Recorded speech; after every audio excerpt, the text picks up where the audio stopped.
Assalamualaikum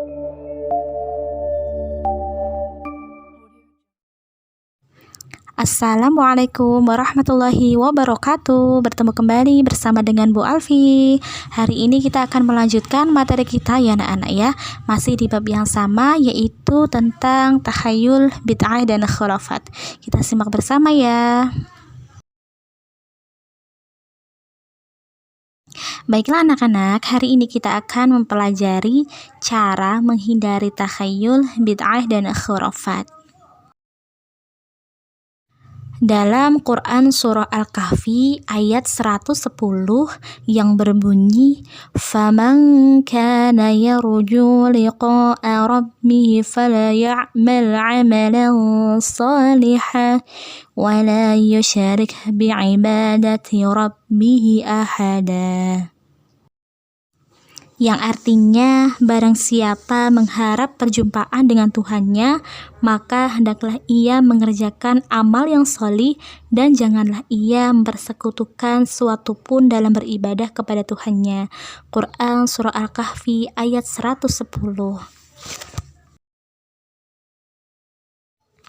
Anak-anak, mengingat bahwa perbuatan takhayul, bid'ah dan khurafat sangatlah membahayakan akidah seseorang, maka ya kita harus menjauhi atau menghindari dengan sejauh-jauhnya ya.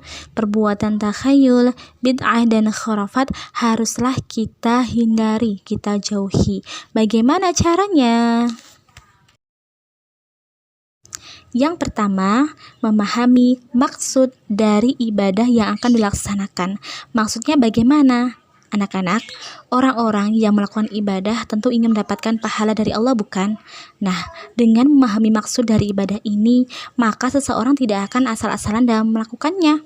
Ya, jadi kita harus tahu maksud dari ibadah yang kita lakukan. Yang kedua adalah memperdalam ilmu agama ya. Anak-anak, ilmu agama sangatlah penting dalam kehidupan kita ya. Dengan ilmu agama maka kita tidak akan mudah terjerumus ke dalam kesesatan ya. Kita harus tahu ya, mana dalilnya, mana yang diperintahkan oleh Allah, mana yang disunahkan oleh Rasulullah. Maka kita harus tahu ilmu agamanya ya nak ya. Agar apa? Agar tidak terjerumus dalam kesesatan. Yang ketiga yaitu menanyakan masalah ibadah kepada ahlinya.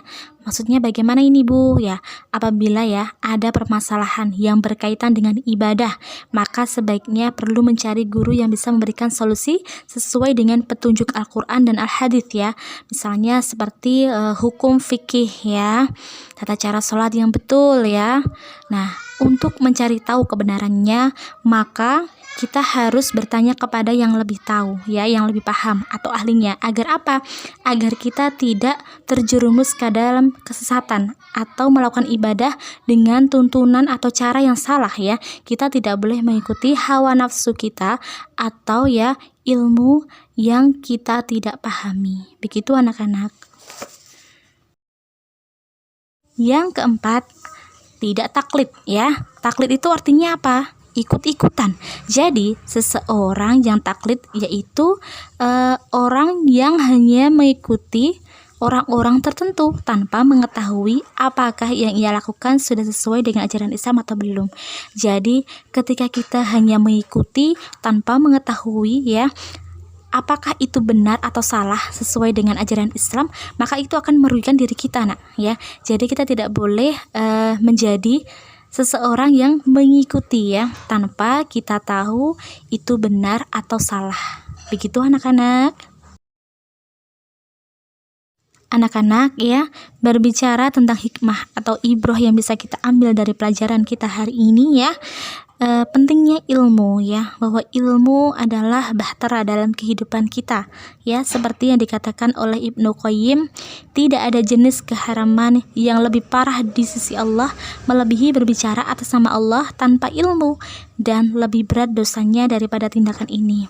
Karena ini adalah sumber segala kesyirikan dan kekufuran, dan semua bentuk bid'ah dan kesesatan juga dibangun karena pelanggaran ini.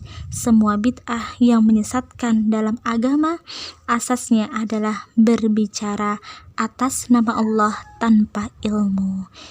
Ibnu Qayyim. Selanjutnya, tagihan untuk anak-anak semuanya mengerjakan uji kompetensi di buku paket halaman 114 sampai dengan 116 poin A dan poin B. Untuk selanjutnya bisa dikirimkan kepada Bu Alfi via WhatsApp. Dan Bu Guru beritahukan kepada anak-anak semuanya, persiapkan ya mempelajari bab 6 dan bab 7 yang sudah kita pelajari untuk persiapan ulangan harian pekan depan. Sekian dari Bu Guru. Wassalamualaikum warahmatullahi wabarakatuh.